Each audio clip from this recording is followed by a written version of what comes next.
साथियों नमस्कार। मैं पंकज पाठक एक बार फिर आपका अपने सेशन में स्वागत करता हूं। जैसा कि आप देख पा रहे हैं, हम आज वोकैब का लेक्चर आपको प्रोवाइड करा रहे हैं। इसमें आप हमारे साथ बहुत अच्छे वोकैब सेक्शन को सीखेंगे और जो कि एग्ज़ाम होने वाले हैं एसएससी के या जो भी एग्ज़ाम अभी 2025 में आएंगे, तो आपको देखने को मिलेगा कि ये जो बेसिक मीनिंग है और ये जो स्टैंडर्ड मीनिंग का बेस बना रहे हैं हम, ये सभी आपको देखने को मिलेंगे एग्जाम में।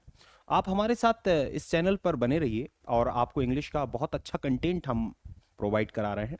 सारी चीज़ों की जानकारी आपको प्रोवाइड करा रहे हैं और इसी के साथ साथ हम बहुत अच्छी चीज़ों को देख पा रहे हैं। चलिए तो शुरुआत करते हैं सेशन की और शुरुआत करेंगे आप हमारे साथ। मेरा नाम पंकज पाठक है और मैं आपको इंग्लिश सिखा रहा हूँ। उस क्रम में ये आपका वोकैब का सेशन है। आप हमारे साथ देखिएगा वोकैब पार्ट नंबर 6। हालांकि इसके पहले भी मैं आपको बहुत अच्छे वोकैब लेक्चर प्रोवाइड करा रहा हूँ, लेकिन ये हमारा सीक्वेंस चल रहा है।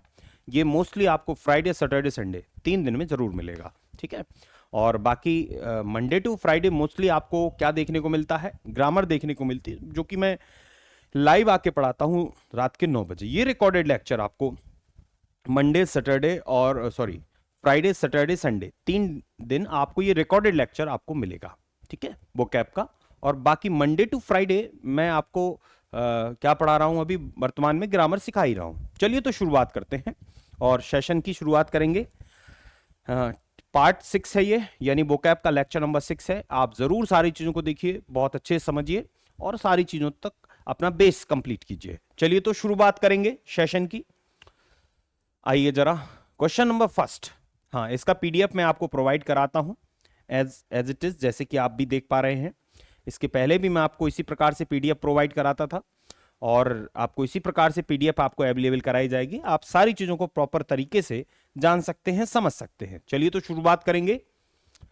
चलिए शुरुआत करेंगे सेशन की और हम सीखेंगे वोकैब। वोकैब का मतलब होता है मीनिंग से संबंधित सारी बातों को सीखेंगे बहुत ही बेसिक तरीके से। पहला क्वेश्चन आपके सामने है, painless death given to patients to relieve suffering. बताइए क्या करें। वो कह रहा है पेनलेस डेथ, जल्दी से बताइए क्या करना चाहिए हमको। Painless death given to patients to relieve suffering. देखो, ये क्वेश्चन आया है आपके एसएससी सीएचएसएल में पूछा गया है 2022 में। हमें इससे मतलब नहीं है कब पूछा गया है, लेकिन ये आपके एग्जाम में आया हुआ क्वेश्चन है और एग्जाम में आए हुए क्वेश्चन मोस्टली आप देखोगे फेमस वर्ड आपसे पूछे जाते हैं। पहला वर्ड आपके सामने है यूफेमिज्म, यूफोरिया, यूथनेशिया और यूफोरिया, ठीक है, यूफोरविया। तो मैं आपको एक बार बड़ी स्पष्ट बात कहता हूं, यहां कह रहा है पेनलेस डेथ। डेथ का मतलब होती है मौत, ठीक है। डेथ का मतलब क्या होती है? मौत। कैसी मौत? पेनलेस। पेनलेस का मतलब आरामदायक मौत। कैसी मौत? आरामदायक मौत, ठीक है। कैसी मौत? आरामदायक मौत, ठीक। इसकी बात कर रहे हैं। गिवन टू पेशेंट्स, जो पेशेंट होते हैं उनको। पेशेंट का मतलब होता है जो मरीज होते हैं उनको जो मौत दी जाती है उसकी बात कर रहे हैं। वो कैसी मौत दी जा रही है? पेनलेस, क्योंकि वो परेशान है। सफरिंग, सफरिंग का मतलब है कि वो परेशान है, ठीक है। उनकी परेशानी देखते हुए वो बहुत ज्यादा पीड़ित हैं, इसलिए उनको एक मृत्यु दी जाएगी। आपने देखा होगा सुप्रीम कोर्ट ने कुछ समय पहले या कुछ 1-2 साल पहले आप देखोगे इस प्रकार का जजमेंट दिया था और इसी पर एक मूवी भी आई थी, ठीक है। तो इसका मतलब क्या है? पहली बात तो मैं आपको बता दूं, ये पूरा आपसे पूछना क्या चाहता है, आरामदायक यानी पेनलेस, जिसमें ठीक है। चलिए तो देखिए पूरी बात समझिए। सबसे पहले यदि वर्ड के साथ में जुड़ा है यू, क्या जुड़ा है? यू। कहीं भी आप देखोगे, कहीं भी लिखा है यू। यू का मतलब होता है हमेशा अच्छा। क्या होता है? अच्छा, ठीक है। You means feel better. अब देखिए अलग अलग वर्ड बता दें। यूफोरिया आपने देखा होगा, मैंने आपको पहले भी बताया था, यूफोरिया का मतलब होता है अधिक खुशी। क्या होना? अत्यधिक खुश हो जाना या अधिक खुशी। एक मिनट रुकिए जरा। अधिक खुशी होती है तो हम बोलते हैं यूफोरिया। अत्यधिक खुशी या अधिक खुशी, ठीक है, या चरम खुशी, ठीक है, उसको बोलते हैं यूथनेशिया। याद रखेंगे, यदि कहीं लिखा है थाना, क्या लिखा है, थाना, ठीक है, तो इसका मतलब होती है मौत। कहीं भी लिखा हो मौत, मौत यानी डेथ से इसका संबंध है। हालांकि इंग्लिश में मौत का मतलब भी मौत है, इसीलिए शब्द बनता है मॉर्टल, इसीलिए शब्द बनता है मॉर्टल। मॉर्टल का मतलब होता है मरणशील। क्या होता है, मरणशील। लेकिन यदि हम लिख दें इमॉर्टल, क्या लिख दें, इमॉर्टल, तो शब्द हो जाएगा अमरणशील। आप सीखते जाइएगा, क्या हो जाएगा, अमरणशील, मरणशील और अमरणशील। तो हमारे पास है यूथनेशिया। यूथनेशिया का वैसे तो मतलब होता है दया मृत्यु, लेकिन इसको एक शब्द में और लिख सकते हैं आप, इच्छा मृत्यु, ठीक है। क्वेश्चन आपसे यही पूछ रहा है, आंसर तो मिल गया, दया मृत्यु या इच्छा मृत्यु, ये इसका आंसर होगा। लेकिन आगे की बात और समझनी होगी बच्चे। यूफोरबिया, यूफोरबिया कुछ और नहीं, ये एक पौधे का नाम है। किसका नाम है, ये एक पौधे का नाम है यूफोरबिया, राइट। अब लिखा यूफेमिज्म, क्या लिखा हुआ है, euphemism. What is the meaning of euphemism, इसको जानेंगे। यूफेमिज्म का क्या मतलब होगा। यूफेमिज्म का मतलब समझिए आप, यूफेमिज्म का मतलब होता है, ध्यान से देखिएगा, इसको बोलते हैं कोमल अभिव्यक्ति।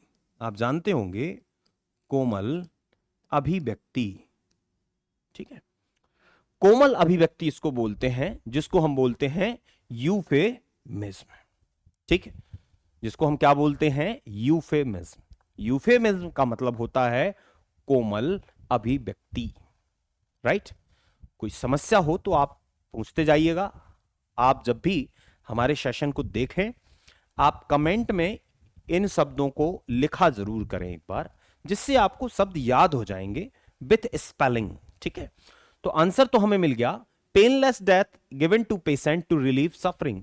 सुप्रीम कोर्ट ने इस पर एक आपने जजमेंट भी दिया था, तो उसी संबंध में आप समझ सकते हैं, याद रटने की आवश्यकता नहीं है। यूथनेशिया का मतलब होता है इच्छा मृत्यु या फिर दया मृत्यु। आप इस सभी को लिखते जाइएगा, ठीक है। चलिए नेक्स्ट क्वेश्चन में आए। अगला क्वेश्चन क्या कहता है,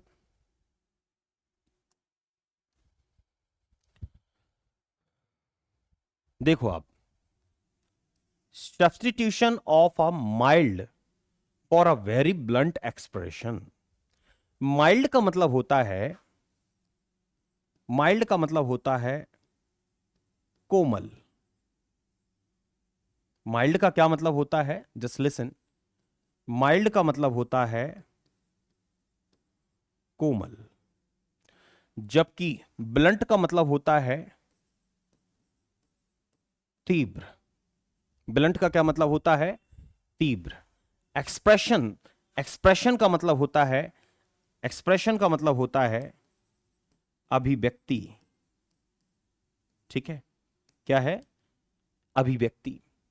substitution of a mild for a very blunt expression, इसको समझेंगे। सबसे पहले क्या लिखा है,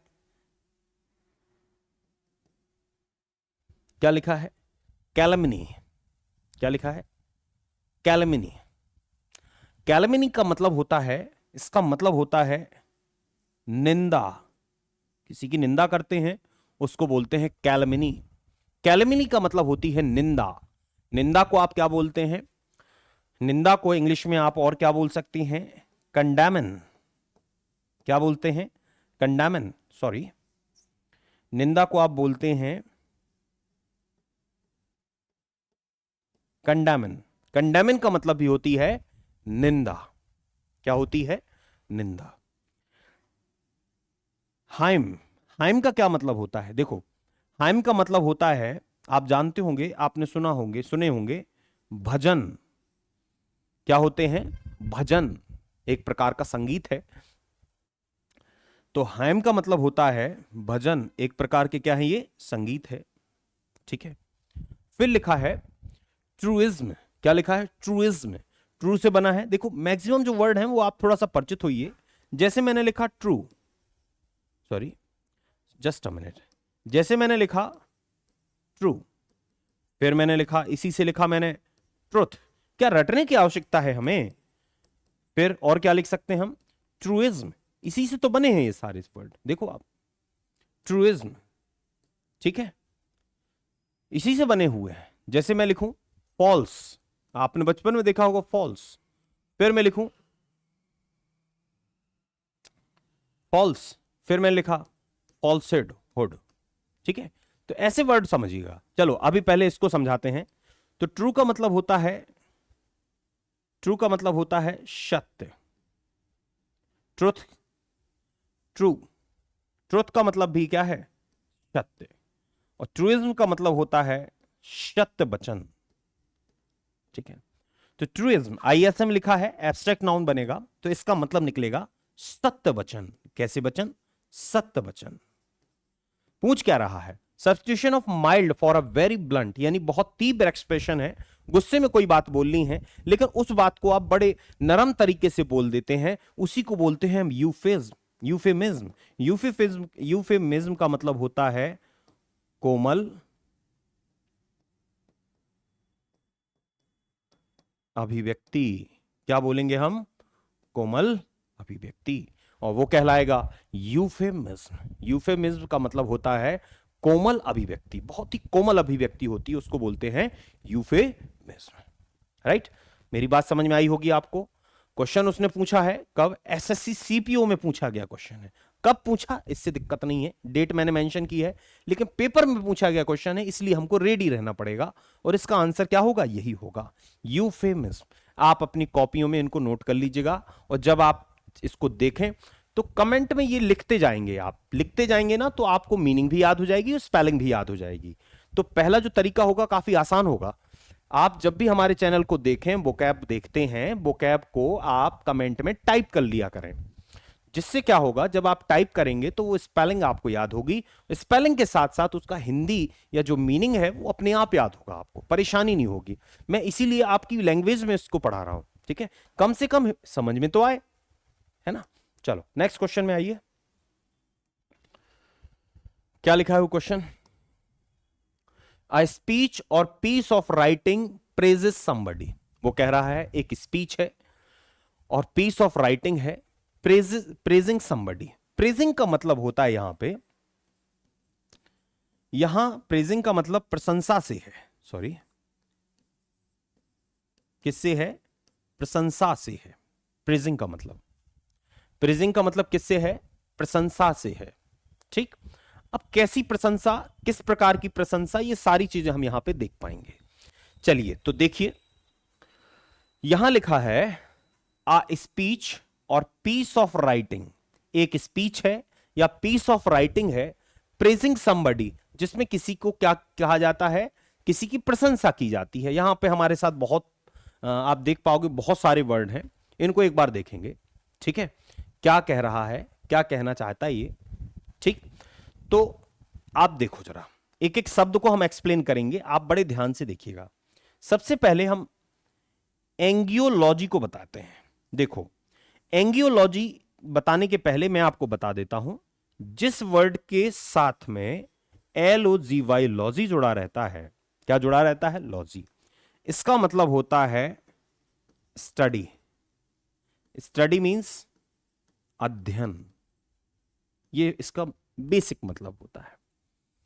हमने लिखा एंगियोलॉजी। एंगियोलॉजी का मतलब होता है, क्या होता है? रक्त, सॉरी, एंगियोलॉजी का मतलब होता है बच्चे रक्त वाहिकाएं। सुनी होंगी ना आपने, रक्त वाहिकाएं, जिसमें रक्त बहता है। तो रक्त,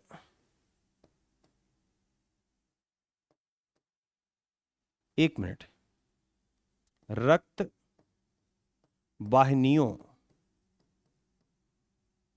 रक्त वाहिनियों का अध्ययन। इसमें क्या किया जाता है? रक्त वाहिनियों का अध्ययन किया जाता है, जिसमें रक्त बहता है, उसको बोलते हैं रक्त वाहिकाएं, रक्त वाहिनियों, ठीक है। तो जो रक्त वाहिनियां होती हैं उनका अध्ययन करते हैं इसमें हम, किसमें? एंगियोलॉजी में। याद रखिएगा, एंगियोलॉजी में हम रक्त वाहिकाओं का अध्ययन करते हैं या रक्त वाहिनियों का अध्ययन करते हैं, जबकि इटिमोलॉजी में किसका अध्ययन करते हैं बताइए। इटिमोलॉजी क्या होता है? इटिमोलॉजी शब्द शास्त्र होता है। इटिमोलॉजी क्या होता है? इटिमोलॉजी शब्द शास्त्र होता है। कहने का मतलब होता है शब्द विज्ञान एक प्रकार से, ठीक है। या इटिमोलॉजी में हम क्या करते हैं? शब्दों का अध्ययन करते हैं, उनकी उत्पत्ति और उनके विकास का अध्ययन करते हैं, उसको बोलते हैं एंटोमोलॉजी। क्या बोलते हैं? उनको बोलते हैं इटिमोलॉजी, सॉरी, उनको क्या बोलते हैं? इटिमोलॉजी। इटिमोलॉजी का मतलब होता है जो शब्द विज्ञान होते हैं या फिर जो शब्दों का अध्ययन करते हैं वो इसी में करते हैं। एंगियोलॉजी में रक्त वाहिनियों का अध्ययन करते हैं, जिसमें रक्त बहता है, यानी कुल मिला के यहां पे ब्लड से मतलब है, जिसमें ब्लड बह रहा है उनका अध्ययन करते हैं। यूलॉजी, यूलॉजी क्या है? ये ही इंपॉर्टेंट वर्ड है। उसी का मतलब, यू का मतलब अच्छा और लॉजी मतलब वर्ड से मतलब है, वर्ड भी होता है लॉजी का मतलब। इसका लॉजी का मतलब आप शब्द से भी जोड़ सकते हैं, शब्दों से भी इसका मतलब है। तो मैंने लिखा यूलॉजी। क्या लिखा? यूलॉजी। इसका मतलब होगा प्रशंसा भाषण। कैसा भाषण? प्रशंसा भाषण। प्रशंसा में कहा गया उसको कहेंगे आप यूलॉजी। किसी की प्रशंसा में जो बात बोली जाती है उसको बोलते हैं यूलॉजी, ठीक है। और देखिए आगे, आगे क्या है? अगले वर्ड पे आइए, आर्कोलॉजी। तो इसमें मैं बड़ी बात स्पष्ट करता चाहता हूं आपको। आर्चियोलॉजी प्लस इकोलॉजी का मिश्रण है ये, इकोलॉजी, समझे आप? तो दो चीजों का इसमें मिश्रण है, जिसमें हम कह रहे हैं आर्चियोलॉजी और इकोलॉजी। आर्चियो मतलब होता है पुरातत्व, किससे? पुरातत्व। और जबकि इको, इको का मतलब है पारिस्थितिकी, ठीक है। इकोसिस्टम से मतलब है, ठीक है। पारिस्थितिकी यानी कुल मिला के इकोसिस्टम से मतलब है। इसको किससे मतलब है? इकोसिस्टम से मतलब है। तो याद रखिए इस बात को कि आर्कोलॉजी, आर्कोलॉजी का मतलब होता है इकोसिस्टम से मतलब है। आर्चियोलॉजी यानी पुरातत्व से मतलब है। यूलॉजी का मतलब होता है प्रशंसा भाषण से मतलब है। यहां पे किससे मतलब है? प्रशंसा भाषण से मतलब है। शब्दों को समझिए। सीपीओ में पूछा गया क्वेश्चन है बेटा, 2023 में पूछा गया है। इसी प्रकार के क्वेश्चन आपसे पूछे जाते हैं, हमें तैयार रहना पड़ेगा। आंसर करेंगे आप C, eulogy. Speech or piece of writing praising somebody, यानी किसी की प्रशंसा में जो चीज कही लिखी जाती है या बोली जाती है उसको बोलते हैं यूलॉजी। चलिए आगे बढ़ते हैं। आई होप आपको चीजें क्लियर हुई होंगी। आप अपने पास इन सभी चीजों को लिखते जाइएगा, ठीक है। नेक्स्ट देखिए, यूटोपिया, डिस्टोपिया, बताइए आप। यूटोपिया, डिस्टोपिया, जल्दी से बताओ। What is the meaning of utopia, dystopia? क्या मतलब होगा? अच्छा क्वेश्चन है ना।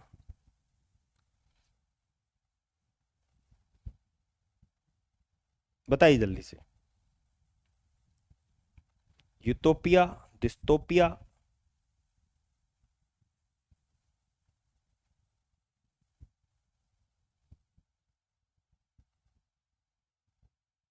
बताओ जल्दी से।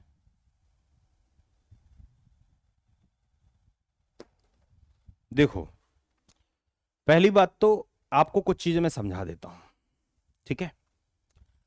पिछली क्लास में भी मैंने आपको बताया, होमलैंड यहां पे लिखा है। देखो आप चीजों को बड़ा स्पष्ट आप देखा करो, जो भी लिखा है। यहां लिखा है अ परफेक्ट सोसाइटी। सोसाइटी का मतलब होता है समाज, ठीक है। क्या होता है सोसाइटी का मतलब? समाज। और इंग्लिश में यदि कहें तो टोपिया क्या होता है? सॉरी, टोपिया, इसका मतलब समाज है। A perfect society in which people work well with each other and are happy. एक क्या है? सोसाइटी की बात हो रही है, लेकिन सोसाइटी कैसी है? सभ्य सोसाइटी है, ठीक है। अच्छी सोसाइटी है, वहां पे लोग क्या करते हैं? In which people work well each other, वे एक दूसरे के साथ अच्छा काम करते हैं और वो खुश रहते हैं। ये बेटा एसएससी जीडी में पूछा गया क्वेश्चन है, ठीक है। ठीक, तो अब हम इसकी शुरुआत करेंगे। सबसे पहले गालालैंड क्या है? गालालैंड है, क्या बोलते हैं, काल्पनिक समाज है गालालैंड, सॉरी काल्पनिक स्थान है, कोई ऐसा स्थान जिसकी हम कल्पना करते हैं, काल्पनिक स्थान है, इमेजिनरी प्लेस है, उसको बोलते हैं इमेजिनरी। कोई ऐसा स्थान है जो इमेजिनरी है, ठीक है, उसको हम बोलते हैं इमेजिनरी स्थान है, इमेजिनरी प्लेस है, तो उसको बोलेंगे गालालैंड। अब आप देखें, यदि इंग्लिश में दो बातें लिखी हैं, अच्छे से देखो आप, यहां पे आप देख पा रहे हो लिखा है डिस और लिखा है टोपिया। आपको मैंने अभी बताया टोपिया मतलब समाज है और डिस मतलब होता है, कहीं डिस लिखा है तो डिस का मतलब हो सकते हैं, डिस का मतलब हो सकता है विकृत या अक्षम, ठीक है, अक्षमता, ठीक। तो मैंने लिखा डिस्टोपिया, डिस्टोपिया का मतलब हो गया विकृत समाज। कैसी समाज? डिस्टोपिया का मतलब होगा विकृत समाज, ठीक है, समाज कैसी? विकृत समाज। वहीं आपने देखा यूटोपिया लिखा है, यू इसमें जुड़ा है, वास्तव में ईयू होना चाहिए, ईयू होता है, ईयू का मतलब होता है अच्छा, क्या होता है? अच्छा, या इसी का मतलब होता है आदर्श, क्या होता है? आदर्श। तो यूटोपिया का मतलब होता है आदर्श समाज। कैसा समाज? आदर्श समाज, ठीक। और होमलैंड का मतलब हो गया, होमलैंड का मतलब हो गया मातृभूमि, सॉरी, होमलैंड का क्या मतलब होगा? होमलैंड का मतलब होगा मातृभूमि। आप जानते हैं मातृभूमि, इसको बोलते हैं होमलैंड। आंसर क्या करना चाहिए? अब परफेक्ट सोसाइटी एक कैसा है? एक समाज है जो कि परफेक्ट सोसाइटी की बात कर रहे हैं, जिसमें लोग एक दूसरे की मदद करते हैं एंड आर हैप्पी। वो कैसे हैं? खुश हैं, ठीक है। तो आंसर क्या करेंगे? यूटोपिया। ये आदर्श समाज में ही ऐसा हो सकता है कि लोग एक दूसरे की मदद करें और खुश रहें, तो उसको कहेंगे यूटोपिया। आदर्श समाज की बात चल रही है, ठीक है। मेरी बात समझ में आ रही है ना सभी को? लिखते जाइएगा आप, कहीं कोई दिक्कत है आप हमसे पूछ सकते हैं बाय टेलीग्राम, या तो आप हमसे टेलीग्राम में पूछ सकते हैं, या फिर आप हमसे व्हाट्सएप से जुड़ सकते हैं। हमारा नंबर आपके पास है, आप वहां से भी हमसे कांटेक्ट कर सकते हैं, चीजों को समझ सकते हैं। चलिए अगले क्वेश्चन में देखिए क्या लिखा हुआ है। डिस्ट्रॉपिक, डिस्ट्रॉपिक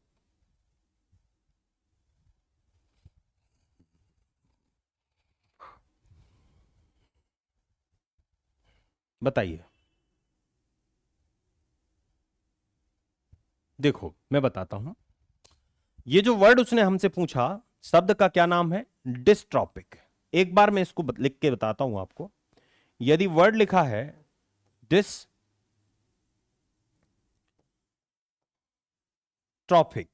समझिएगा, इसको टुकड़ों में तोड़िए, DYS प्लस ट्रॉफिक।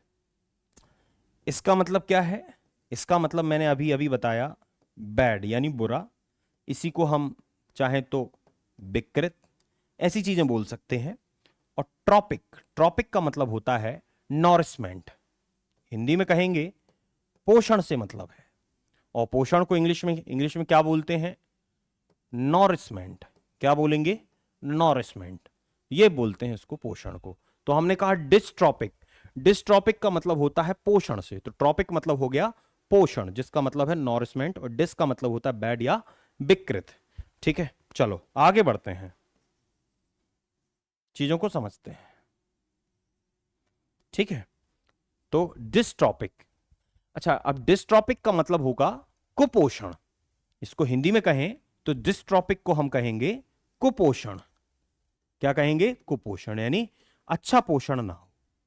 इधर लिखा है dystopic, related to a place where everything is bad, एक ऐसा स्थान जहां पे हर चीज बुरी हो। तो विकृत समाज से मतलब है, और विकृत समाज होता है डिस्टोपिया।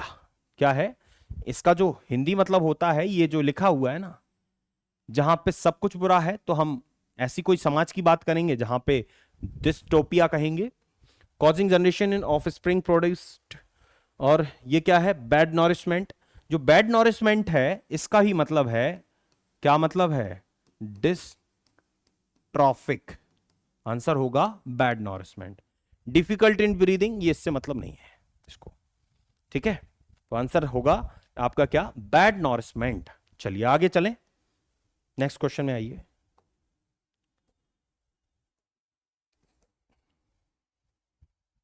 बताइए जल्दी से, आपके सामने है क्वेश्चन, एक्सप्लेन कीजिए इसको, क्या होना चाहिए और किस प्रकार का क्वेश्चन बनेगा, बताइए जल्दी से, कैसे कर सकते हैं इसको हम बेहतर, बताओ।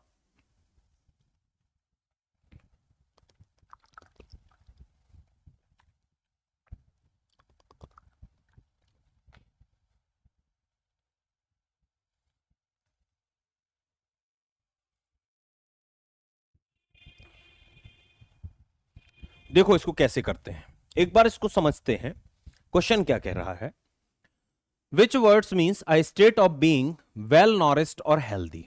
अभी अभी 2 मिनट पहले हमारी बात हुई थी इसी बात पर, तो आपको मैंने बताया, वैसे वैसे भी जहां पे मैंने आपको बताया था कि कुछ चीजों पर बिल्कुल ध्यान रखिए, जो चीजें हो चुकी हैं उसमें ज्यादा परेशान होने की जरूरत नहीं है। जैसे यू, यू का मतलब मैंने बताया था, हमेशा क्या बताया था, अच्छा। यू का मतलब भी आदर्श, यानी इंग्लिश में कहें तो गुड से मतलब है, ठीक है।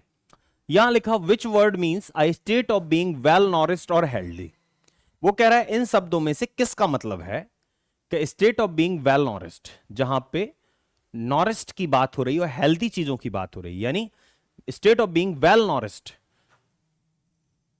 देखो जरा, वेल नॉरिश्ड कहना क्या चाहता है, एक होता है कुपोषण, ठीक है, एक होता है अच्छा पोषण, ठीक है। क्या कहते हैं उसको, एक होता है कुपोषण और एक होता है अच्छा पोषण। तो क्या कहेंगे आप इसको, बताइए, बताइए जल्दी से। तो देखो, सबसे पहले मैंने आपको यूलॉजी पढ़ाया था अभी तो थोड़ी देर पहले, आपने देखा था इसका मतलब था प्रशंसा भाषण, ठीक है, किसी की प्रशंसा में बोला गया। यू लिखा है तो अच्छा है, यू यहां लिखा है थानेशिया, मैंने आपको अभी अभी बताया था इसका मतलब था दया मृत्यु, आपको याद होगा, या इसी को बोलते हैं इच्छा मृत्यु, भी पढ़ाया था मैंने आपको, ठीक है। फिर यू पेप्सिया, मैंने आपको ये नहीं बताया, आपको बता देता हूं मैं, कहीं भी लिखा है, कहीं भी लिखा है पेप्सिया, पेप्सिया का मतलब होता है पाचन, पाचन मतलब होता है डाइजेशन, ठीक है, इससे मतलब है। यू पेप्सिया मतलब अच्छा पाचन, अच्छा पाचन, ठीक। आप बायोलॉजी में ये सब देखते रहते होंगे, पेप्सिन वगैरह, तो उसी से संबंधित है, इसी से पेप्सी बनी है, पेप्सी एक जो चलती है ना उसी से बनी है। और यूट्रॉपी, अभी अभी मैंने कुछ देर पहले आपको बताया, वैसे वास्तव में ट्रॉफी जो होता है, ट्रॉफी क्या है, ट्रॉफी इसका मतलब होता है वास्तव में पोषण, ठीक है। और पोषण को हम इंग्लिश में क्या कहते हैं, नॉरिशमेंट, क्या कहते हैं, नॉरिशमेंट। यूट्रॉपी, यूट्रॉपी, यू माने अच्छा तो हो जाएगा संतुलित पोषण, कैसा पोषण, संतुलित पोषण। जब संतुलित पोषण होता है तो उसको बोलते हैं यूट्रॉपी। तो कौन सा आंसर सिलेक्ट करना चाहिए हमें, हम कौन से आंसर को टिक करेंगे, बताइए आप। A state of being well nourished, well का मतलब होता है अच्छा, और नॉरिश्ड यानी आप जानते हैं नॉरिश्ड का मतलब होता है पोषण, तो दोनों, वेल का मतलब क्या हो गया, वेल का मतलब होता है अच्छा, और नॉरिश्ड का मतलब होता है पोषण, ठीक है, ठीक। तो इस बात को समझिएगा, तो हम कहेंगे well state of being well nourished और हेल्दी, एक ऐसी अवस्था जिसमें हम अच्छा पोषण और हेल्दी रहते हैं, उसको बोलते हैं यूट्रोपी। क्या बोलते हैं उसको? यूट्रोपी। Check it now. आप सारे शब्दों को से परिचित होते जाइए और लिखते भी चलिए, साथ में चीजों को जानिए।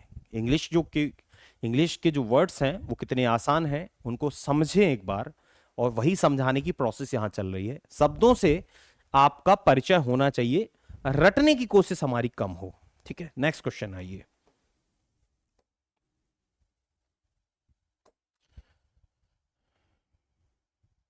इपीसेंटर क्या लिखा है? अ स्पीच और poem delivered at the end of the play. ठीक है। Lasting for a short time, lasting for a short time. आपको शायद याद होगा, मैंने पढ़ाया था इफीमेरल। इफीमेरल का मतलब है क्षण भंगुर। ठीक है। और सिचुएटेड एट द सेंटर, केंद्र में विद्यमान होना, तो उसको कहते हैं, क्या कहते हैं? Epicentre. केंद्र में कोई चीज विद्यमान हो। Words written on a statue or monument, किसी मॉन्यूमेंट, यानी कहने का मतलब है इमारत पर जो लेख लिखा रहता है उसको क्या बोलते हैं? ठीक है।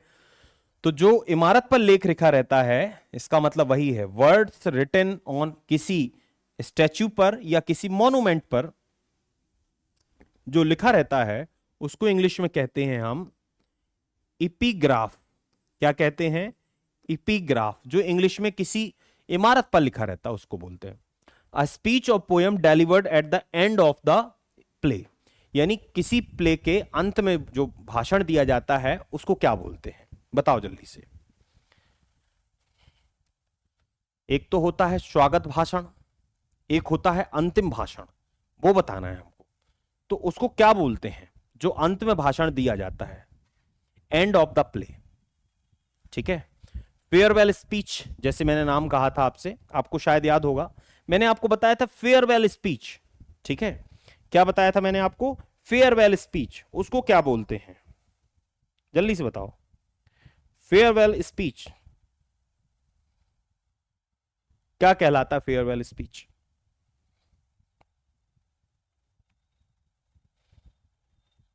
चलो ठीक है, हाँ, उसको गुड बाय स्पीच भी कहते हैं, विदाई भाषण कहते हैं। चलिए अगले क्वेश्चन में आते हैं। नेक्स्ट क्वेश्चन, अच्छा इसी को करेंगे।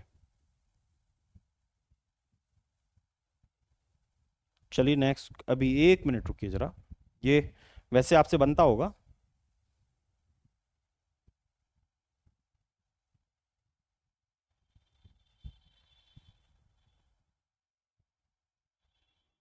हम्म।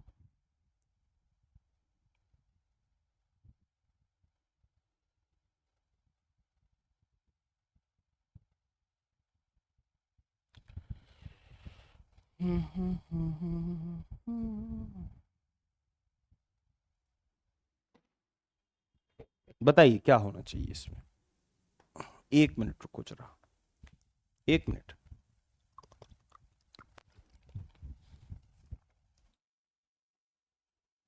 देखिए, स्पीच और poem delivered at the end of the play, किसी नाटक के अंत में, तो उसको क्या बोलते हैं? अंतिम भाषण भी बोलते हैं, यानी अंत में बोला गया है तो उसको बोलते हैं इपीलॉग। क्या बोलते हैं? इपीलॉग। हालांकि हमें इन सब से मतलब नहीं है, हमारा मेन मतलब किससे है? इपी सेंटर से है।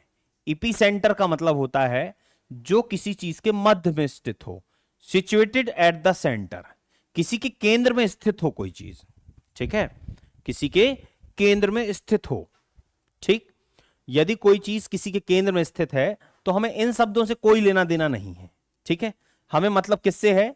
हमें इन शब्दों से मतलब नहीं है। हमारा आंसर क्या होना चाहिए? एट द एंड हमारा आंसर होना चाहिए सिचुएटेड एट द सेंटर, जिसको बोलते हैं इपी सेंटर। ठीक है, क्या बोलते हैं? EP centre. यदि मैंने इसको भी बताया तो इफीमेरल का मैंने आपको बताया था, कुछ समय के लिए जो हो उसको बोलते हैं क्षण भंगुर, यानी कुछ ही समय के लिए, जिसको हम बोलते हैं टेम्परेरी। ठीक है, तो इन शब्दों से ज्यादा लेना देना नहीं है, ये मैं आपको ऑलरेडी बता चुका हूं। हमारा केवल मतलब इससे है, एपी सेंटर पूछा है तो हम उस कहेंगे सिचुएटेड एट द सेंटर, केंद्र में जो चीज स्थित हो उसको बोलते हैं एपी सेंटर। चलो नेक्स्ट क्वेश्चन में आइए। ज्यादा देर नहीं रुकना है किसी वर्ड पर। देखिए ध्यान दीजिएगा, किसी वर्ड के साथ में आपको बताना जरूरी है। देखो किसी वर्ड के स्टार्टिंग में यदि आपको इक्वी लिखा है, क्या लिखा है? इक्वी। इक्वी मीन्स होता है इक्वल। ठीक, समझिएगा, इक्वी का मतलब होता है इक्वल। अब जैसे इक्वा एनिमिटी, ठीक है, दो शब्दों से बना है। एक तो लिखा है इक्वी और एक है एनिमा। ठीक है, तो इसका मतलब होगा दोनों, एनिमा मतलब होता है मस्तिष्क, माइंड। इक्वा एनिमी यानी जो मस्तिष्क है वो बिल्कुल शांत अवस्था में है, संतुलित अवस्था में है, तो हम कहेंगे शांत अवस्था, या एक शब्द में सीधा कहिए शांति। इक्वा एनिमिटी का मतलब होता है, एक शब्द में सीधा कहिए सेरेनिटी, यानी शांति।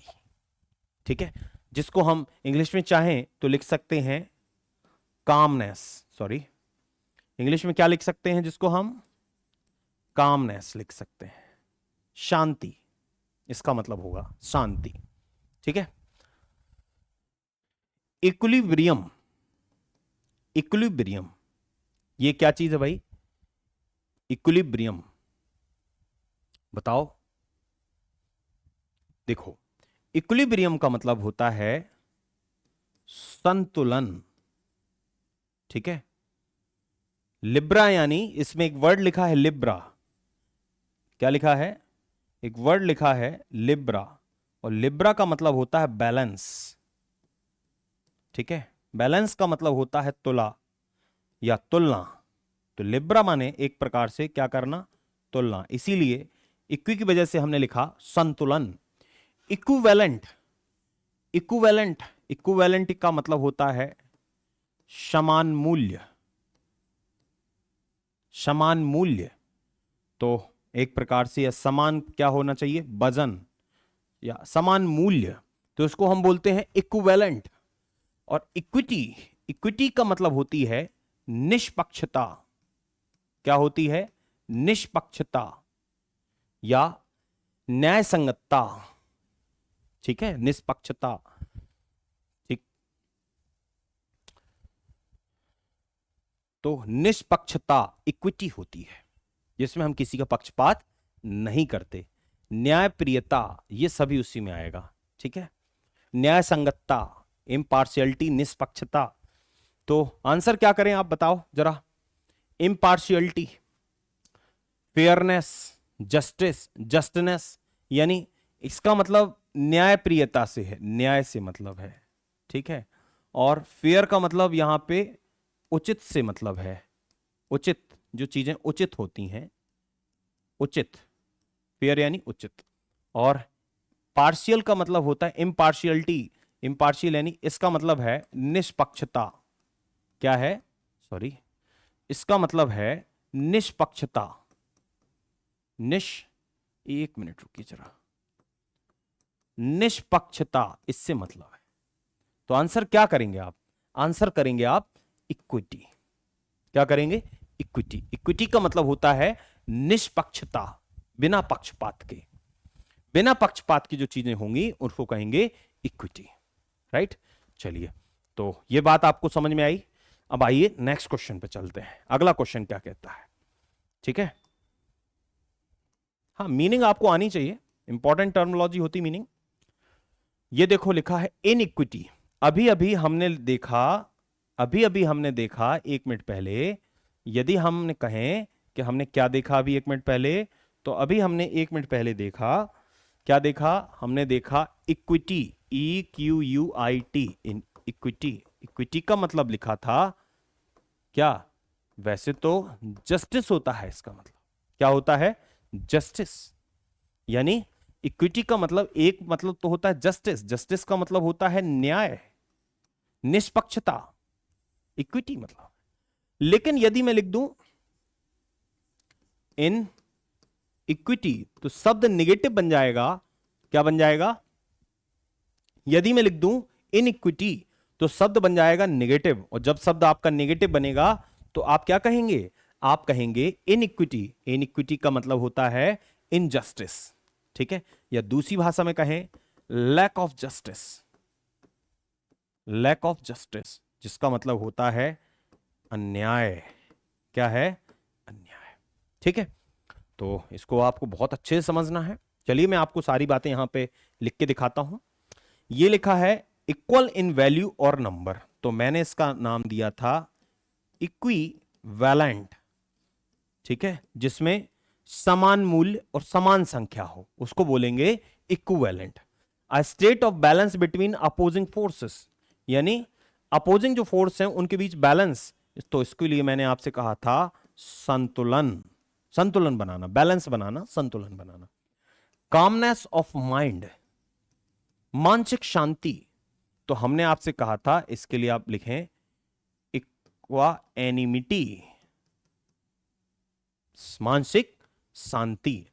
और लैक ऑफ जस्टिस, यानी लैक ऑफ जस्टिस के लिए आएगा आपका वर्ड इनइक्विटी। क्या आएगा? इनइक्विटी, अन्याय, तो हो जाएगा लैक ऑफ जस्टिस। जहां पे न्याय ना हो तो उसको बोलेंगे इनइक्विटी, अन्याय। तो आई होप आपको चीजें समझ में आई होंगी, ठीक है। तो इस प्रकार से चीजों को क्लियर कर लेंगे। चलिए नेक्स्ट क्वेश्चन में आते हैं। नेक्स्ट क्वेश्चन,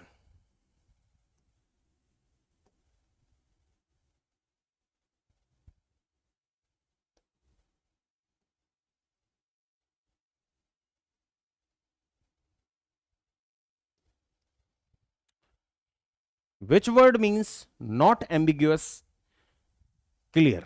देखो मैं एक बात बता देता हूं आपको, शब्द में लिखा हो एमबी, ठीक है, क्या है? शब्द में लिखा हो एमबी, एमबी का मतलब होता है दोनों, ठीक है।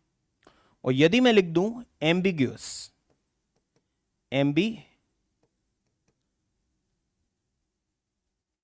एम्बिग्यूअस, देखो क्या लिखा है? एम्बिग्यूअस। एम्बिग्यूअस का मतलब होता है अस्पष्ट, या इसी को बोलते हैं हम द्विविधा, ठीक है, दुविधा, सॉरी, इसी को हम बोलते हैं दुविधा। दुविधा की स्थिति है, ठीक है। तो हालांकि हमें इससे मतलब नहीं है, अस्पष्ट ज्यादा लिखना उचित है, अस्पष्ट। वो कह रहा है नॉट एम्बिग्यूअस। नॉट एम्बिग्यूअस का दूसरा मतलब होता है क्लियर, और क्लियर का मतलब होता है स्पष्ट। इसको पूछ रहा है।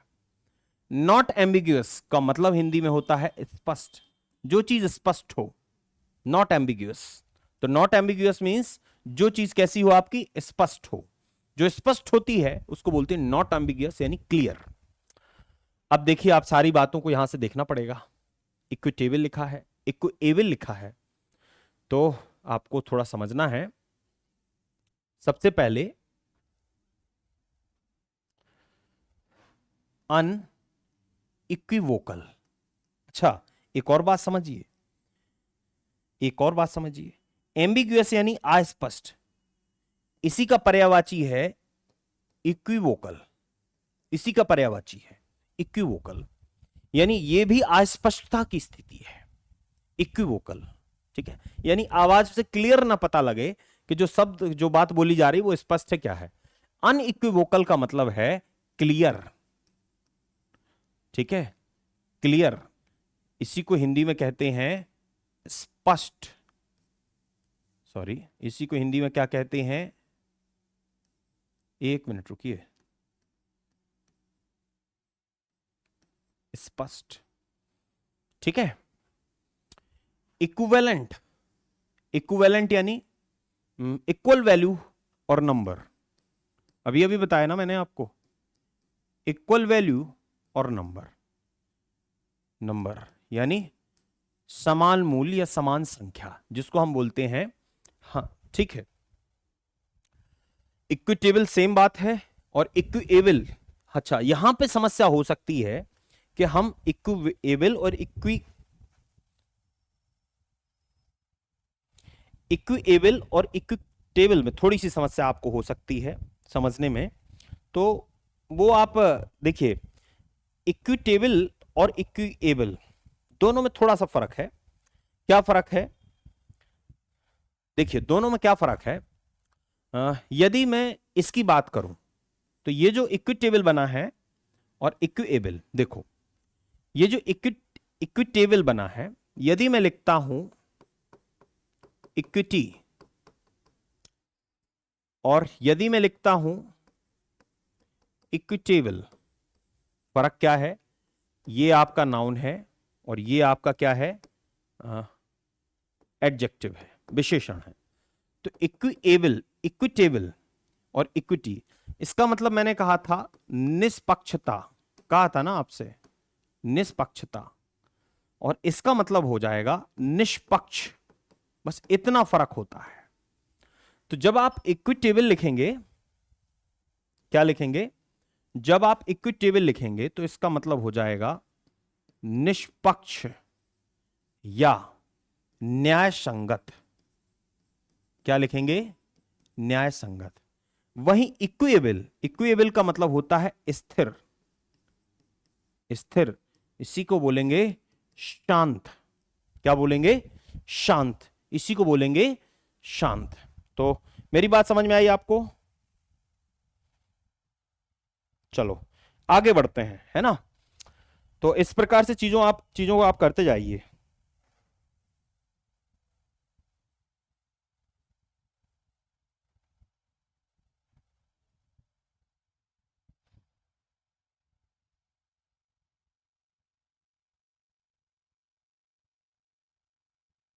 चलो करते हैं, है ना।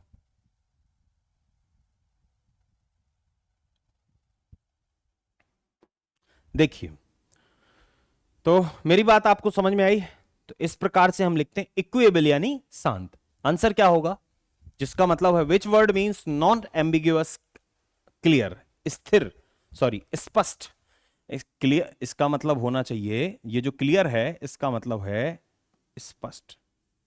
क्या मतलब है? स्पष्ट। ठीक है, तो क्या आंसर करेंगे आप यहां से, बताइए जरा, विच आंसर इज राइट। तो आप यहां से देखिएगा, आंसर होना चाहिए ए, अनइक्विवोकल यानी क्लियर, या इसी को बोलते हैं स्पष्ट। जो स्पष्ट बातें हैं उसकी बात करेंगे। चलिए अगले क्वेश्चन पे आए। यहां पे हो गया होगा आपका, चीजें समझ में आई होंगी आपको, समझिएगा जरूर ध्यान से, ठीक है। चलिए नेक्स्ट क्वेश्चन चेंज करेंगे। अब तो काफी आसान, देखो हाँ, शब्दों से थोड़ा सा परिचित रहेंगे आप, बिल्कुल दिक्कत नहीं होगी। जैसे ये वर्ड लिख रहा है इफीमेरल, लिख रहा है, मैंने अभी अभी बताया इफीमेरल का मतलब टेम्प, इसका मतलब मैंने बताया, एक मिनट, स्थाई, या इसी को कहते हैं टेम्परेरी। ठीक है, lasting for a long time, lasting for a short time, यानी कुछ समय के लिए, जो चीज कुछ समय के लिए हो उसको बोलते हैं हम इफीमेरल। क्या बोलते हैं? इफीमेरल। इफीमेरल का मतलब होता है lasting for a short time, यानी क्षण भंगुर, कुछ ही समय के लिए कोई चीज हो तो उसको बोलते हैं lasting for a short time. और ये तो हो गया, ये क्या है? ये परमानेंट, इसके लिए लिखना उचित है, क्या होगा? परमानेंट, जो स्थाई है। सिचुएटेड एट द सेंटर, तो अभी अभी आपने देखा, आप क्या लिख रहे थे? ईपी सेंटर बताया था मैंने आपको, क्या बताया था? ईपी सेंटर, जो केंद्र में है, ईपी सेंटर लिख रहे थे। A state of being well nourished, सुपोषण, तो आपने देखा होगा यूट्रोपी क्या है?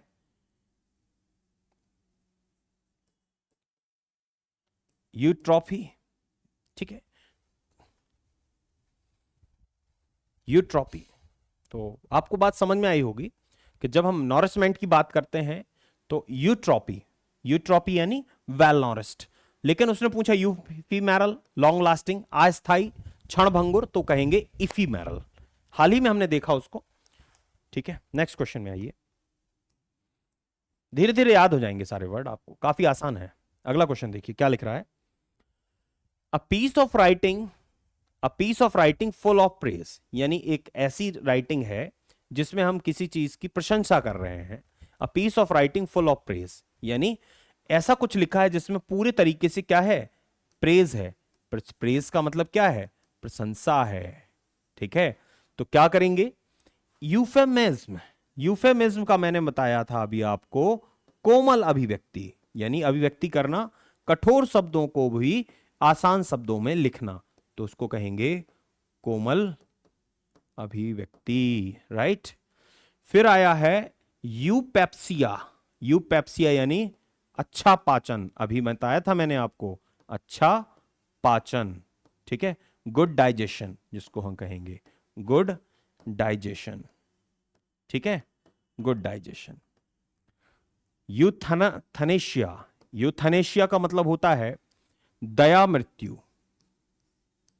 क्या है, दया मृत्यु, या इसी को कहेंगे इच्छा मृत्यु। ठीक है। यूलॉजी, यूलॉजी का मतलब है प्रशंसा भाषण, यूलॉजी है। तो which is right answer here, a piece of writing full of praise, यानी पीस ऑफ राइटिंग है जिसमें हम प्रशंसा कर रहे हैं, तो बेहतर होगा कि हम यूलॉजी लिखें। भाषण भी हो सकता है, कोई लेख भी हो सकता है। चलिए जल्दी से और क्वेश्चन कर लेते हैं, और ये ऑलरेडी मैंने आपको समझाया है। एक और शब्द है एक्सोनरेट। एक्सोनरेट थोड़ा सा देख लीजिए, मैंने आपको बताया था, एक्सोनरेट पहले भी बताया था। क्या है एक्सोनरेट, इसका मतलब क्या है, एक्सोनरेट का मतलब होता है क्या करना, एक्सोनरेट का मतलब होता है दोष मुक्त करना। क्या कर देना, सॉरी, एक्सोनरेट का मतलब होता है क्या करना, दोष मुक्त करना, दोष मुक्त। तो आप देखिए इनमें से कौन सा वर्ड है, to officially state that somebody is guilty, इसमें तो दोषारोपण करना है, इसका मतलब है दोष लगाना, या दूसरी भाषा में कहें तो दोषारोपण करना। To officially state that somebody is not responsible, एक आधिकारिक स्थिति बता रही that somebody is not responsible, कोई व्यक्ति जिम्मेदार नहीं है। तो आंसर तो इसका यही होना चाहिए, इसी का मतलब होना चाहिए एक्सोनरेट, यानी आधिकारिक तौर पर किसी को दोष मुक्ति देना, दोष से मुक्त कर देना, exonerate. To praise somebody very much, किसी की बहुत प्रशंसा करना, तो वो वर्ड यूलॉजी ही है। टू रिमूव समथिंग फ्रॉम, ठीक है, तो आंसर हो जाएगा आपका बी पार्ट। चलिए नेक्स्ट क्वेश्चन आइए, 2 क्वेश्चन और करेंगे, टोटल 15 क्वेश्चन करते हैं, है ना, कोशिश करेंगे 15 क्वेश्चन करें हम, वो हमसे बने। अगला वर्ड देखिए, अ ट्री और अ ट्री और श्रब विथ एरोमेटिक लीफ। ठीक है, तो ये तो मतलब हो गया, ट्री का मतलब यहां पेड़ से है, श्रब का मतलब होता है झाड़ियां, और एरोमेटिक लीव्स, एरोमेटिक का मतलब होता है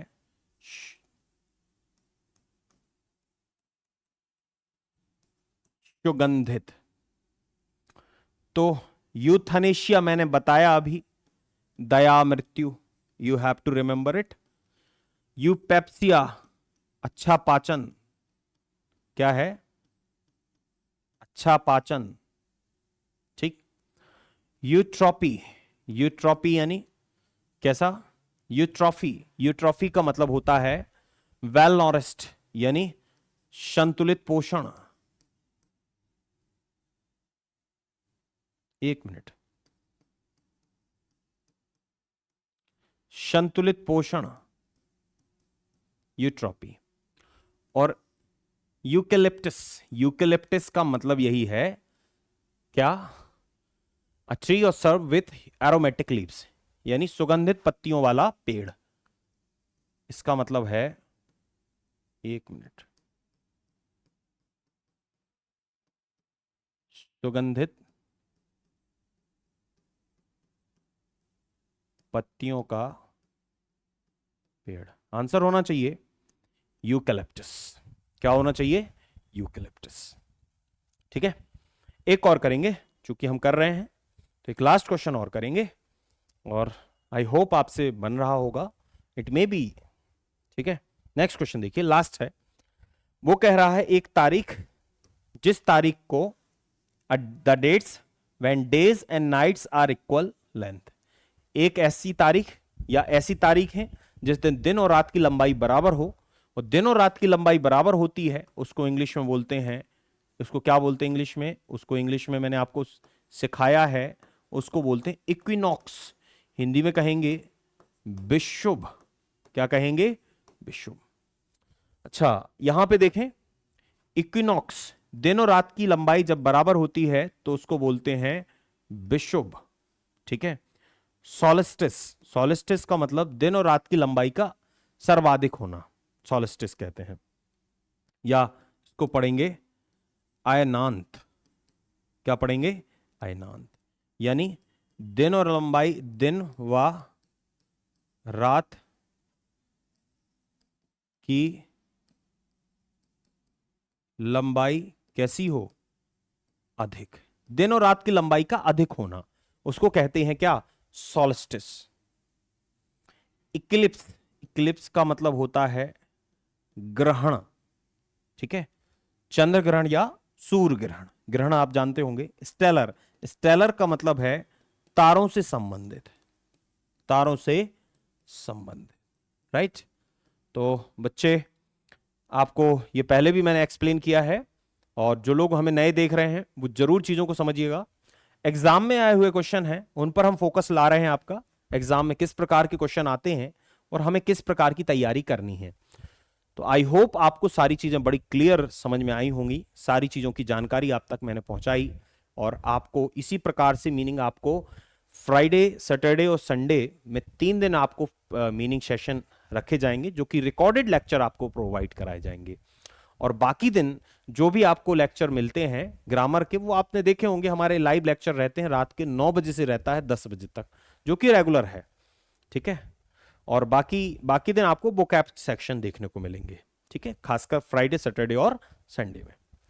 और कोशिश करेंगे कि एसएससी के पॉइंट ऑफ व्यू से और वनडे एग्जाम के पॉइंट ऑफ व्यू से आपके लिए और भी अच्छे लेक्चर प्रोवाइड कराएं, और भी विषयों के साथ और शिक्षकों के साथ। तो बहुत जल्दी आपको जून से हमारे साथ और भी हमारे साथी जुड़े हुए देखने को मिलेंगे, जो कि आपको और बढ़िया चीज़ों के बारे में जानकारी देंगे। तो आज के लिए बस इतना ही। सभी का बहुत बहुत धन्यवाद। जरूर देखिएगा, चीज़ों को लिखिएगा अपनी कॉपी में और याद करिएगा। मीनिंग इसी प्रकार से आपसे पूछा जाएगा, इसी के लिए आपको तैयार रहना है। धन्यवाद।